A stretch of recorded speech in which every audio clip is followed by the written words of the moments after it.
ഇന്നത്തെ വീഡിയോ ഒരു വളരെ സ്പെഷ്യലായിട്ടുള്ള ഒന്നാണ് കേട്ടോ. ഇത് കാണുമ്പോൾ തന്നെ നിങ്ങൾക്ക് ചിലർക്കെങ്കിലും മനസ്സിലായി കാണും. ഇത് തേങ്ങേൻ്റെ ഉള്ളിൽ പൊങ്ങാണ് കേട്ടോ. നല്ല മുളയ്ക്കാനായിട്ട് നമ്മൾ കൂട്ടിയിട്ട തേങ്ങേൻ്റെ ഉള്ളിൽ മുളച്ച 2 ഉണ്ടായിരുന്നു. അതൊന്ന് ഞാനൊന്ന് പൊളിച്ചെടുത്തപ്പോൾ അതിൻ്റെ ഉള്ളിൽ നോക്കിയത് നല്ല ആപ്പിൾ പോലെ ഇങ്ങനെ കട്ട് ചെയ്തെടുക്കാൻ പറ്റും. വളരെ സ്പോഞ്ചായിട്ടുള്ളത് എന്നാലും നല്ല മധുരമുള്ളതുമായൊരു പോർഷനാണ്. ഇതിൻ്റെ ഉള്ളിൽ ഈ തേങ്ങേൻ്റെ ഉള്ളിൽ വെള്ളം ഉണ്ടായിരുന്നില്ല കേട്ടോ. വെള്ളം പൂർണ്ണമായിട്ടും വറ്റിയിട്ടുണ്ട്. ഇതതിൻ്റെ എന്താ പറയുക, തേങ്ങ മുളച്ച് വരുന്നൊരു പോർഷനാണ്. അപ്പോൾ അത് നോക്കി അതിൻ്റെ ആ ഒരു തേങ്ങേൻ്റെ കണ്ണ് എന്നൊക്കെ പറയില്ല, ആ ഒരു പോർഷൻ ഇങ്ങനെ മുള വന്നിട്ടുണ്ടായിരുന്നു. അങ്ങനെ നന്നായിട്ടൊന്ന് പൊതിച്ചെടുത്തതിന് ശേഷം ഉള്ളൊന്ന് കട്ട് ചെയ്തു.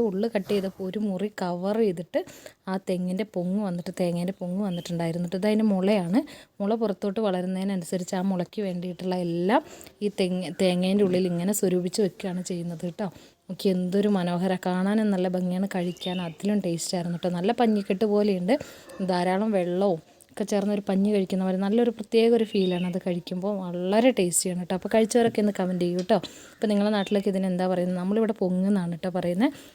ഇതിങ്ങനെ കട്ട് ചെയ്ത് കഴിക്കാൻ ഭയങ്കര ടേസ്റ്റാണ്. നല്ല ആപ്പിളൊക്കെ കഴിക്കുന്ന പോലെ ഇങ്ങനെ നല്ല സ്പോഞ്ചി ആയിട്ടിരിക്കുന്നുണ്ട്. അപ്പോൾ അടിപൊളിയാണ്. അപ്പോൾ കഴിച്ചവരൊക്കെ ഒന്ന് താഴെ വന്ന് കമൻറ്റ് ചെയ്യൂ കേട്ടോ. നിങ്ങളുടെ നാട്ടിലൊക്കെ ഇതിന് എന്താണ് പേര് പറയുന്നത്? നമ്മളിതിനെ പൊങ്ങെന്നാണ് പറയുന്നത്. അടിപൊളിയാണ്.